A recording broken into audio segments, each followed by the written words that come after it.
그리스도 안에서 서로 묶여 있는 한 가족. 그래서 예수님이 머리가 되시고 우리는 다 한 몸이 됐습니다. 그래서 그것 한 가족임을 한 몸임을 만들어가는 것이 우리가 이 땅에서 우리에게 주신 사명인 줄 믿습니다. 우리가 추수감사절을 맞이하였는데요. 감사의 내용도 바로 그 내용입니다. 우리에게 새 가족을 주신, 우리가 살고 있는 현대사회가요, 점점 고도화될수록 이렇게 개인주의가 발달하고 그 발달로 인하여서 서로 외로워지는 사회가 됐습니다. 그리고 이 코로나 바이러스 때문에 비대면 사회가 더 빨리 다가왔습니다. 이 원주에도 확진자들이 계속 늘어나고 있는데 주로 어디에서 늘어나고 있느냐 하면 식당에서 많이 늘어나고 있습니다. 식당에서 서로 밥 먹으면서 하하호 즐겁게 대화를 나눴는데요. 그만 바이러스에 걸려버린 것이죠. 그래서 앞으로는 이 대면하여서 만나는 일이 더 힘들어지는 사회가 됐습니다. 그럴 때일수록요, 정말 소중하고 중요한 그 관계는 더 굳건해져야 됩니다. 더 견고해져야 되는데요. 그것이 바로 하나님이 만드신 공동체, 가정과 교회입니다. 그래서 가정에서 하나님의 사랑이 이루어져야 되고요. 교회에서 하나님의 사랑이 이루어져야 됩니다. 가정에서 그 하나님의 사랑이 이루어지지 않으면 교회에서 그 사랑으로 충만해져야 될 줄 믿습니다. 그래서 우리가 하나님의 교회다라는 사실을 잊지 마시고 항상 어딜 가든지 내가 교회다라고 한다면 우리의 삶의 정체성과 방향성이 분명하여지는 줄 믿습니다. 우리가 예수님이 가르쳐 주신 기도를 통해서 함께 말씀을 나누고 있습니다. 오늘은 일용할 양식을 주시옵고라는 이 말씀을 통해서 함께 은혜를 나누고자 합니다. 주님께서 우리에게 기도를 가르쳐 주셨죠. 너희는 이방인들 같이 중언부언하지 말고 이렇게 기도하라 라고 기도를 가르쳐 주셨습니다. 하늘에 계신 아버지여, 이름이 거룩히 여김같이 땅에서도 이루어지리다. 나라가 임하시오며 뜻이 하늘에서 이루어진 것 같이 땅에서도 이루어지기를 기도하라고 말씀하셨습니다. 그래서 아버지의 뜻이 하늘에서 이루어졌는데요. 그 뜻이 땅에서 이루어지는 것. 그것은 바로 하나님 나라가 이 땅 가운데 이루어지는 것인데 그 시작이 그리스도로 말미암은 하나님의 교회인 줄 믿습니다. 그래서 우리는 내 뜻을 이루며 사는 자들이 아니라 하나님 아버지의 뜻을 이루며 사는 자들인 줄 믿습니다. 오늘 일용할 양식을 달라고 주님께서 기도를 가르쳐 주셨습니다. 두 부분을 통해서 생각할 수 있는데요. 이 양식은 생존을 위한 양식이 있고요. 생명을 위한 양식이 있습니다. 생존을 위한 양식이든지 생명을 위한 양식이든지 주님은 어떻게 구하라고 하셨어요? 일용할 것을 구하라고 하셨습니다. 하루치를 구하라는 거예요. 하루치. 왜 하루치를 구하라고 하셨느냐? 일본의 기독교 사상가인 우츠무라 간조는 1일 1생이라는 그런 책을 통해서 우리 기독교인 성도들의 삶은 하루의 삶이라는 겁니다. 하나님 보시기에 우리의 인생의 단위를 어떻게 잘라 놓으셨느냐 하면 하루라는 인생의 단위로 잘라 놓으셨다는 거예요. 그래서 하루가 한평생이란 말입니다. 하루하루가 쌓여서 한평생이 된다는 뜻도 있지만요. 우리의 생명의 단위는 하루의 단위입니다. 하루의 단위. 그래서 사람은요. 아침에 일어나서 열심히 일하고 저녁이 되면 잠을 자야 됩니다. 잠자지 않으면요. 사람이 살 수가 없습니다. 우리가 잠자면서 뇌에서 어떤 일이 일어나는가 뇌과학자들이 연구했더니 이 뇌 속에 저장됐던 것 중에 중요한 것은 다 저장하고 나머지는 쓰레기통으로 다 버린다고 그럽니다. 우리가 컴퓨터를 쓸 때도요. 스마트폰도 일종의 컴퓨터인데 한참 쓰다 보면은 버벅댑니다. 막 어플이 뜨지 않고요. 한참 걸리고. 그럴 때는 어떻게 되느냐? 껐다 키면 됩니다. 껐다 키면 자동적으로 시작하면서 필요 없는 그런 정보들, 데이터들은 휴지통에 버려서 정리를 합니다. 근데 우리 뇌도요, 똑같은 작용을 한다는 거예요. 그래서 잠을 통해서 회복이 되고 다시 그 다음 날을 살 수 있는 힘이 잠을 통해서 온다고 그럽니다. 그래서 이 잠을 잔다. 근데 이 잠이라는 것은요, 마치 죽음과 같습니다. 내가 어떠한 활동도 할 수 없는 것이 바로 잠이고 죽음입니다. 그리고 잠에 들면 내일 아침에 눈 뜬다는 보장이 우리에게 확실히 되어 있나요? 그렇지 않나요? 우리에게 확실히 되어 있지 않습니다. 우리가 수십 년을 살면서 잠자고 일어나는 것을 습관처럼 하지만요, 점점 세월이 지나면 지날수록 잠들었다가 못 일어날 수도 있다라는 것을 우리가 점점 느끼며 삽니다. 이 코로나 팬데믹이 더 심각해지고 있는데요. 그러면서 우리 앞에 죽음이라는 것이 더 크게 다가옵니다. 우리가 열심히 건강하게 살 때는 이 죽음이라는 것이요, 멀리 있어서 잘 느껴지지 않는데 이 코로나를 거치면서 이것이 점점 가까이 와 있습니다. 전 세계적으로 유럽과 미국에서 이 팬데믹이 심각한데요. 전 세계적으로 180만 명 가까이가 지금 목숨을 잃었습니다. 말이 180만 명이죠. 우리 원주 시민이요, 35만 정도 되는데, 그런데 거기에 몇 배 되는 사람들이 목숨을 잃었습니다. 유럽 같은 데는 아주 의료 붕괴가 일어나서, 그래서 이 시신을 얻다가 처리할 수가 없어서 화장실에 쌓아놓고 하는 일들이 지금 이 현대사회에 이루어지고 있습니다. 그러니 우리 인생이 얼마나 덧없는가, 그것을 깨닫는 것이 오히려 축복인 줄 믿습니다. 그래서 우리는 잠을 자고 그 다음날 일어나리라는 보장이 없습니다. 그러니 아침에 눈 뜨면 성도는 마땅히 해야 될 게 뭘까요? 하나님께 감사해야 될 줄 믿습니다. 하나님 오늘 하루도 주셨군요. 그래서 성경은요, 우리 사람을 하루살이로 표현하고 있습니다. 욥기서 4장을 보면 욥의 친구 엘리바스가 욥에게 하는 말이 있는데요. 그 말 중에 이런 말이 있습니다. 흙집에 살며 티끌로 털을 삼고 하루살이 앞에서도 무너질 자이겠느냐라고 말합니다. 그리고 우리 인생에 대해서 말하면서요, 흙집에 살면서 티끌로 털을 삼고 하루살이 앞에서도 무너지는 것이 우리 인생이라는 거예요. 아침 저녁 사이에 부스러져 가루가 되며 영원히 사라지되 기억하는 자가 없으리라 라고 말합니다. 그러니 장례를 치르면요, 요즘은 다 어떻게 하나요? 화장터에 가서 화장을 합니다. 그러면 그냥 한 줌의 죄가 돼버리는 것이 우리 인간 육체의 모습입니다. 예전에는 장례식을 하면요, 떠들썩하게 다 친지들이 모여가지고 가가지고 추모도 하고 위로도 하고 하는 시대가 였는데 이 코로나 때문에요, 장례식장 가지도 못합니다. 그래서 저도 이렇게 이 목사님들 장례가 나면 연락이 와요. 연락이 오는데 다 방문은 괜찮고 계좌번호만 이렇게 보내서 주시더라고요. 돈만 보내라고. 그러니 우리 인생은 한 줌 티끌로 돌아가는, 흙에서 나서 흙으로 돌아가는 인생임을 성경은 말씀하고 있습니다. 왜냐, 하나님이 우리를 흙으로 만들었기 때문에요, 흙으로 돌아가는 것이 당연하다는 거예요. 그리고 가루가 되어서 사라지는 존재가 바로 인생이라는 겁니다.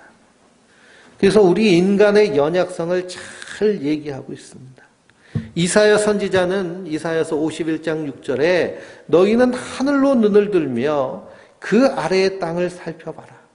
하늘이 연기같이 사라지고 땅이 옷같이 헤어지며 거기에 사는 자들이 하루살이같이 죽으려니와 나의 구원은 영원히 있고 나의 공의는 폐하여지지 아니하리라 라고 말씀하고 있습니다. 그러니 우리는 하루살이와 같은 인생이라는 것을 성경은 말씀하고 있습니다. 그러니 예수님께서 일용할 양식을 주시옵고 라고 기도하라고 가르치신 것은 우리가 어떤 존재라는 걸 알라는 거예요.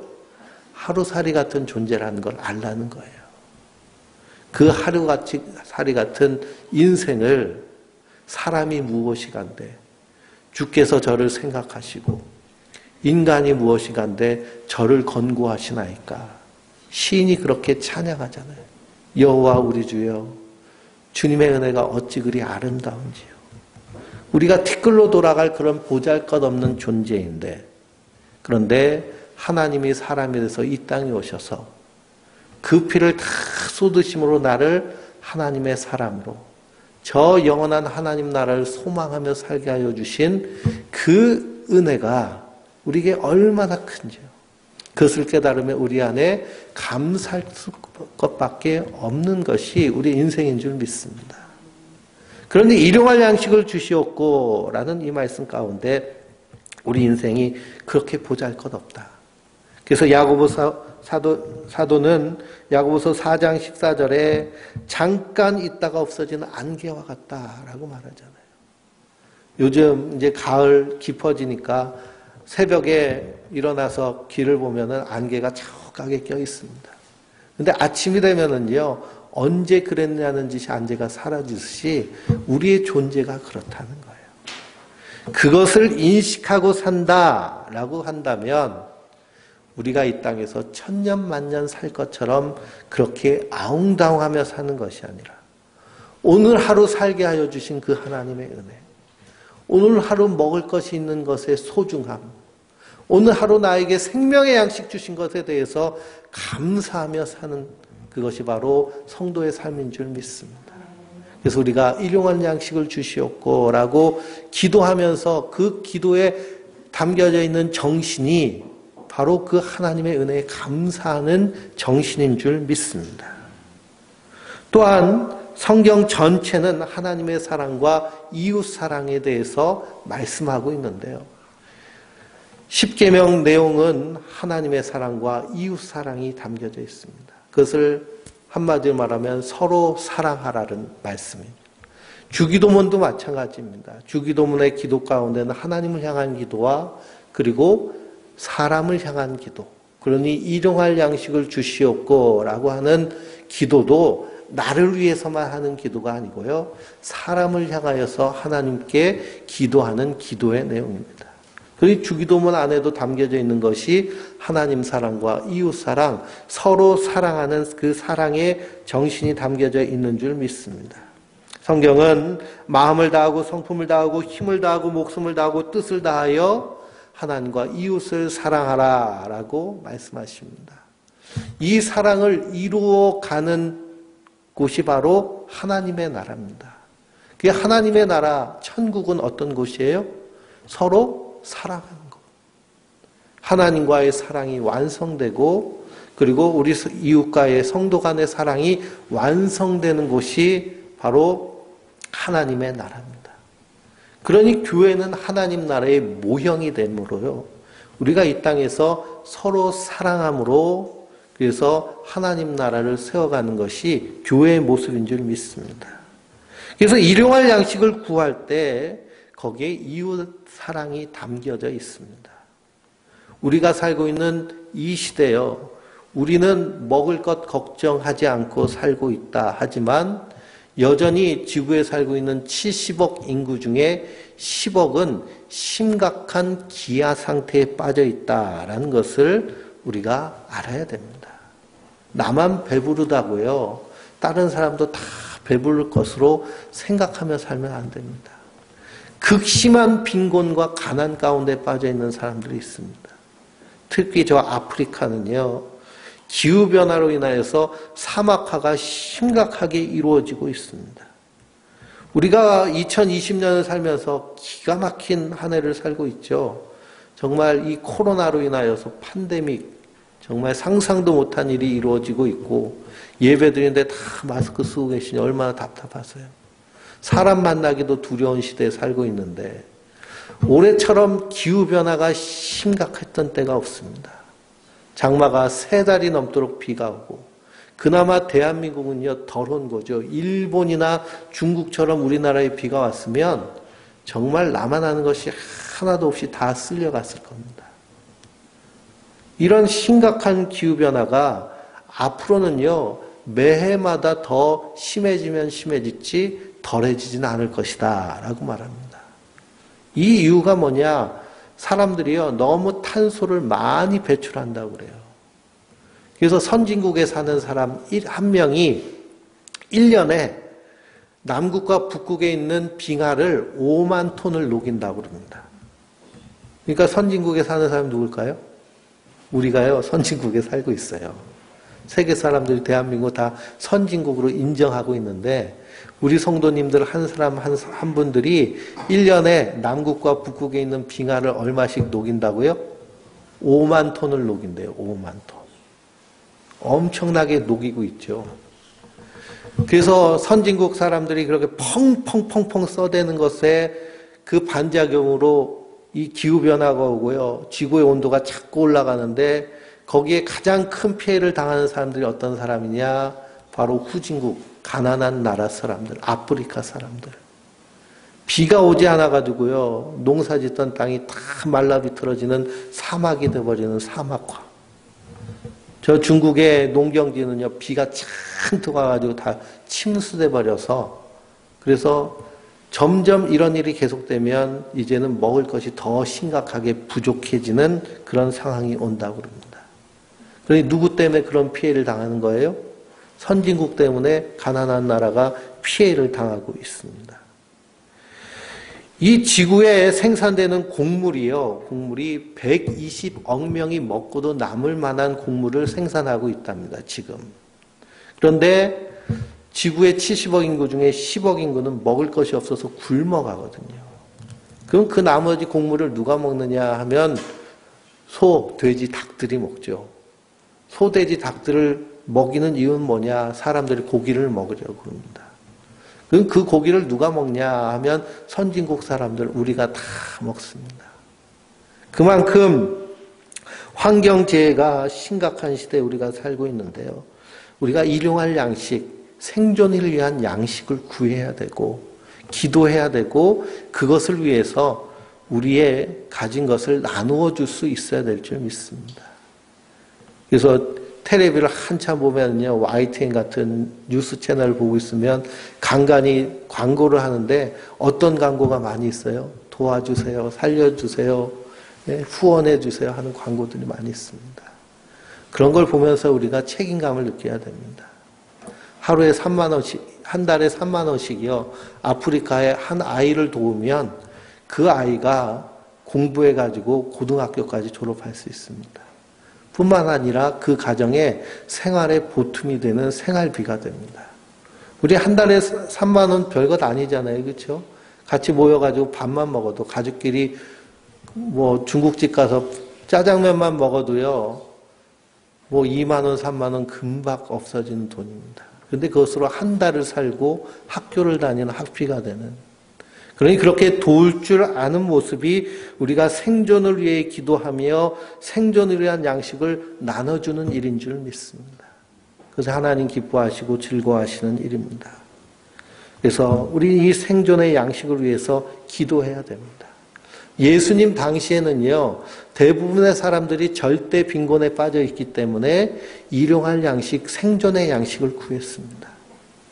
우리가 살고 있는 이 시대요, 나는 풍요롭다고 그냥 내 창고에 가득가득 채워놓는 것, 그것은 청지기로서 바른 정신이 아닙니다.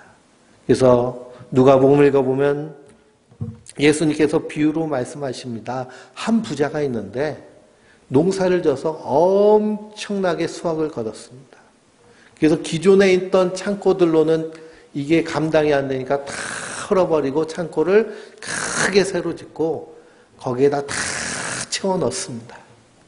그리고서는 자기 스스로에게 말합니다. 배를 퉁퉁 튀면서 내 영혼아, 이제는 먹고 마시고 파티하면서 잔치하면서 즐기며 살자. 평생 먹을 건 마련해 놨으니 이젠 걱정이 하나도 없다. 이렇게 큰 소리 칩니다. 그때 주님께서 뭐라고 하세요? 어리석은 자여, 오늘 밤 내 영혼을 찾으리니 내가 쌓아놓은 것이 누구의 것이 되겠느냐라고 하십니다. 그러니 우리 인생은 하루의 인생이라는 것을 알면은요, 과도하게 축척하고 쌓아놓고 욕심 부릴 일이 없는 것이 바로 우리 인생의 모습입니다. 그래서 성도는 오늘 부르시더라도 이 땅에 대해서 아쉬움이 없이 마라나타 하며 주님을 만나러 가는 자들이 성도들인 줄 믿습니다. 우리의 생존의 양식뿐만 아니라 영의 양식도 하나님은 일용할 것으로 주시는 줄 믿습니다. 우리의 영의 양식은요, 날마다 먹어야 됩니다. 우리가 하루 3끼를 먹잖아요. 내일 먹을 거 생각하고 오늘 굶는 사람이 없습니다. 오늘 먹어야 오늘 활동할 수 있고 그리고 움직일 수 있습니다. 마찬가지로 우리의 영혼의 양식도 마찬가지입니다. 그래서 성경을 읽어보면 하나님의 사람들을 하나님이 부르시는 부르심의 모습들이 있습니다. 아브라함을 부르실 때요, 너는 본토 친척 아비집을 떠나서 내가 지정한 그 땅으로 가라라고 하십니다. 아브라함을 부르실 때 거기서 잘 살면서 나 믿어라고 하지 않고요, 떠나라고 하시는 겁니다. 그 떠나라고 하는 것은 뭐냐? 이 땅의 생존 방식.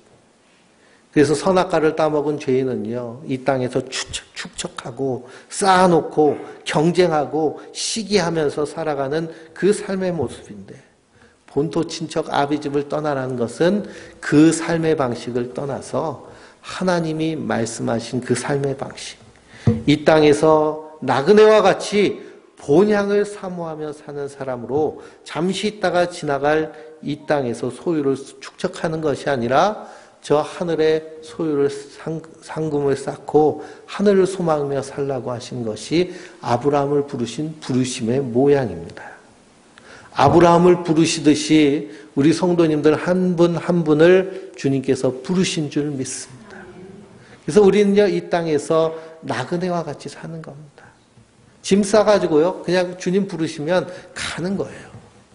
그게 여기서 아쉬움을 남기며 사는 것이 아니라 하늘의 소망을 두며 사는 겁니다. 이에 대해서 히브리서 11장 13절에 이 사람들은 다 믿음을 따라 죽었으며 약속을 받지 못하였으되 그것을 멀리서 보고 환영하며 또 땅에서는 외근인과 나그네임을 증언하였으니 그들이 이같이 말하는 것은 자기들이 본향을 찾는 자임을 나타냄이라 라고 말씀하고 있습니다. 그러니 이 사람들은 구약의 성도들을 얘기하는 거거든요. 구약의 성도들은 약속을 받지 못했습니다. 그 약속은 무엇이냐? 예수님의 십자가의 언약, 그 약속입니다. 그런데 우리는 그 약속을 받았어요? 받지 않았어요? 받은 자들입니다. 예수님께서 십자가에 달려 죽으시고 부활하셔서 우리에게 약속하신 그 약속을 성령으로 인쳐주셨습니다. 우린 그것을 믿는 믿음과 확신 가운데 사는 자들인 줄 믿습니다. 그렇기 때문에 더 나은 본향 하늘을 소망하며 이 땅에서 하나님 나라를 살아가는 것이 성도입니다. 그 삶의 원리가 바로 일용할 양식의 원리입니다. 생존을 위해서도 일용할 양식이 필요하지만 우리의 영혼을 위해서도 일용할 양식이 필요합니다.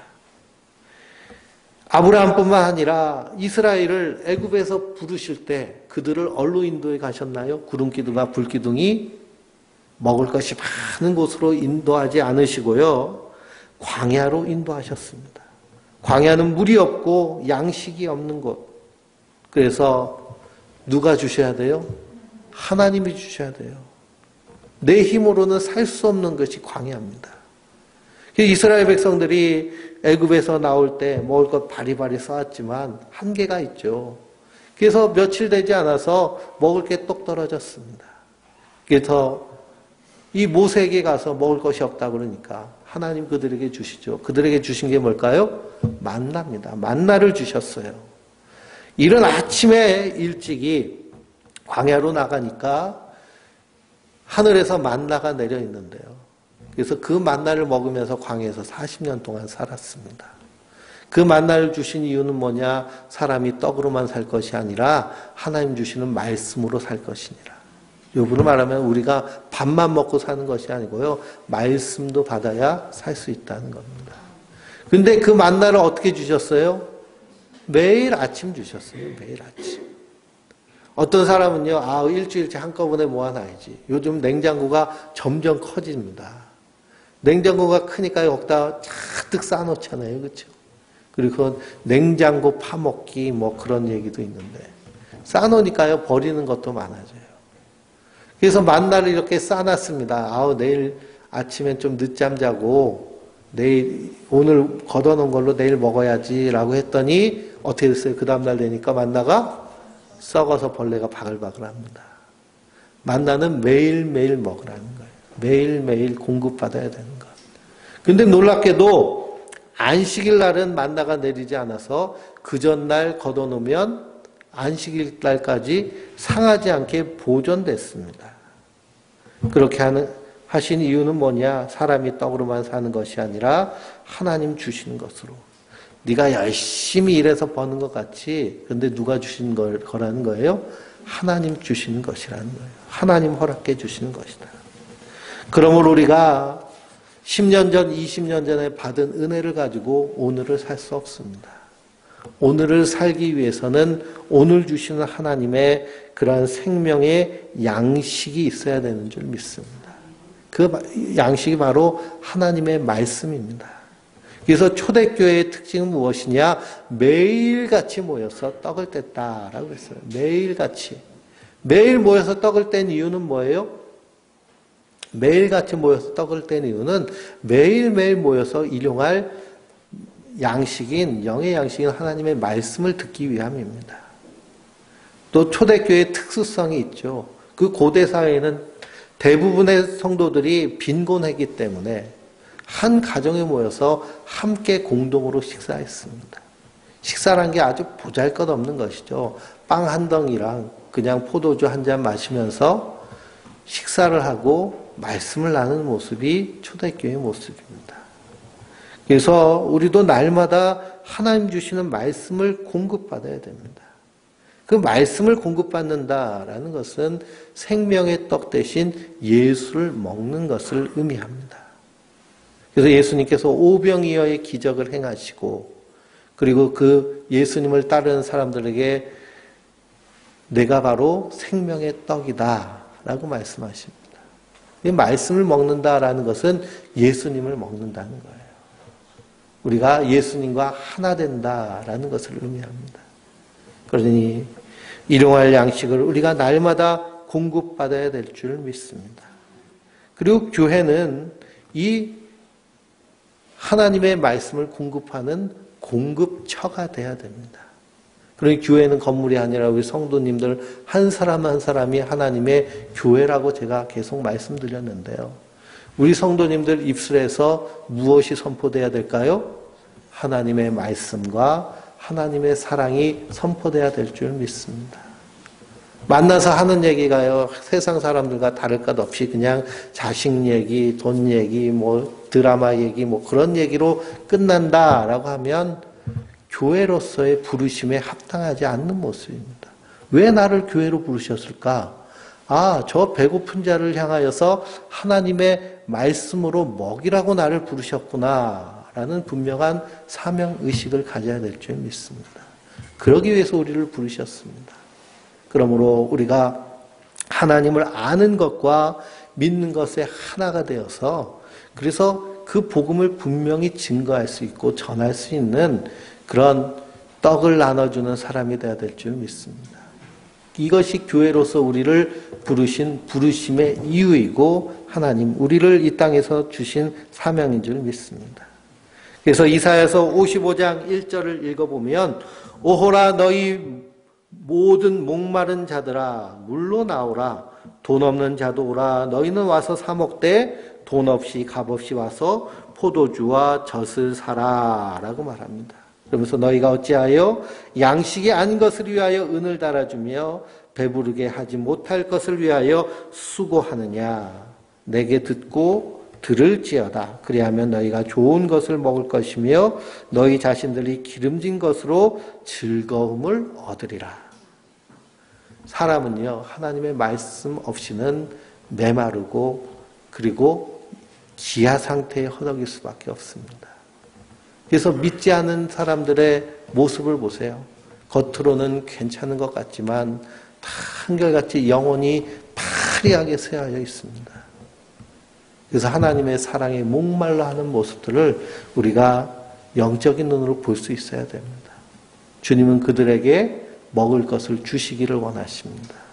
그러므로 우리가 내 것으로 줄 수 없기 때문에, 그래서 베드로가 성전 미문에서 구걸하는 그 안진뱅이를 향하여서 금과 은은 내게 없거니와 내게 있는 것으로 내게 주노니 곧 나사렛 예수의 이름으로 일어나 걸으라 라고 한 것처럼, 우리는 그 영혼을 채워줄 수 없지만 하나님의 말씀은 그 영혼을 살리는 하나님의 능력이 되는 줄 믿습니다.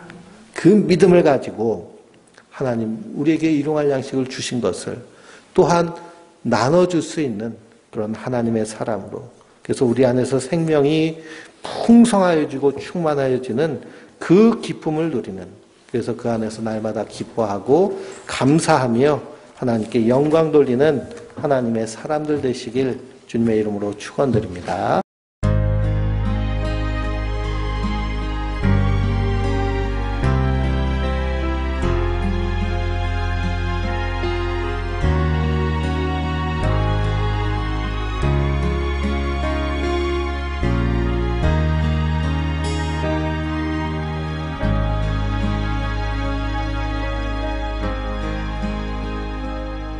어둠 속에 매이던 내 영혼 갈 길 몰라 방황할 때에 주의 십자가 영광의 그 빛이 나를 향해 비추어 주셨네. 주홍빛보다 더 붉은 내 죄 그리스도의 피로 씻기어 완전한 사랑 주님의 은혜로 새 생명 주께